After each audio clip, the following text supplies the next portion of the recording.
Welcome back, probability students. This is the fourth video in our assignment series. In this video, we'll continue to validate the model that resulted from parameter estimation. This time we'll use a hypothesis testing approach by implementing Pearson's chi-squared goodness of fit test. Afterwards, we'll analyze the results of our experiment on the rabbit populations with the aid of hypothesis testing, specifically Fisher's significant testing. If you're here, you should already have code that loads your data, computes various descriptive statistics, displays visualizations, performs parameter estimation in order to fit a model to your data, and then validates the model. We'll further validate our model using Pearson's chi-squared goodness of fit test. To get started, we organize our data into bins. The edges variable represents the inclusive right endpoints of the intervals that define our bins. The first entry, -1, is different. It is one integer to the left of our smallest endpoint.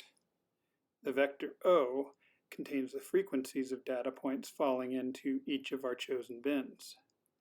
The remaining 3 lines of code compute the expected frequencies of data to occur in the bins from our hypergeometric distribution.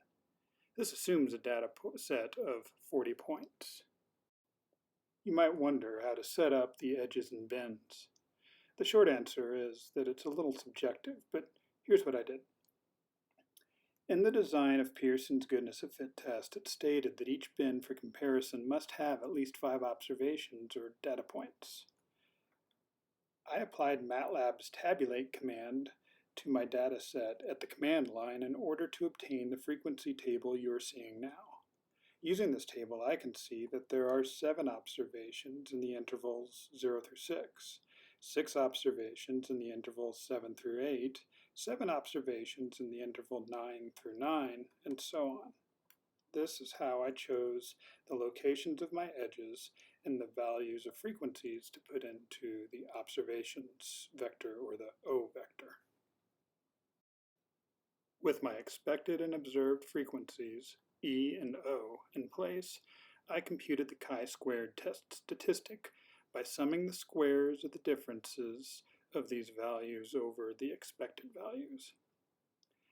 Then I plotted a chi-squared distribution with 3 degrees of freedom and displayed the test statistic on this graph.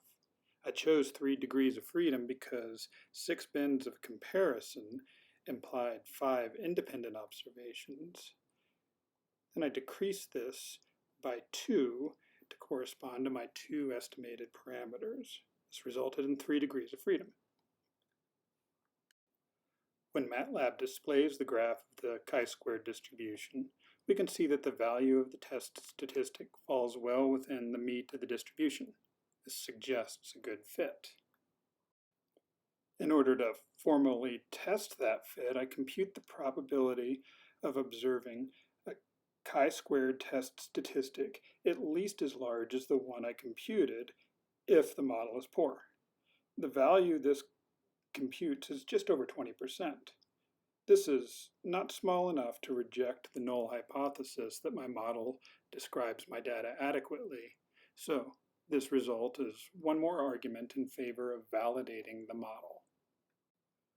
Next, we move on to hypothesis testing as a means of analyzing a fictitious experiment involving rabbits infected with tularemia. Imagine collecting 4 more samples of 30 rabbits each from cold climates. We set a null hypothesis that the colder climate will not significantly affect the numbers of rabbits infected with tularemia in these samples.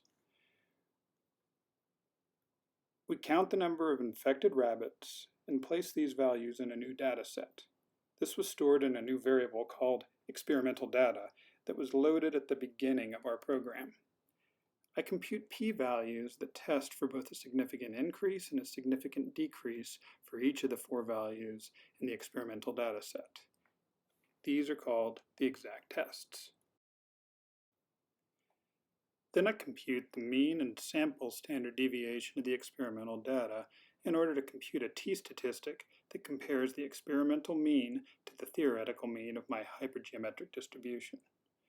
I then compute p-values to test if this t-statistic reflects an experimental mean that is significantly higher or lower than the expected theoretical mean. As we can see in the exact test, the p-values for a significant decrease were all pretty small, around 5% or in some cases much less. This suggested that we reject the null hypothesis that there was no significant decrease. Likewise, the results of the t-test suggest that we reject the null hypothesis that there is no significant decrease in the experimental mean compared to the theoretical mean. Both of these results are suggestive that there might be something to the idea that colder climates somehow are tied to a reduction in the frequencies of infected rabbits coming from populations that live in colder climates.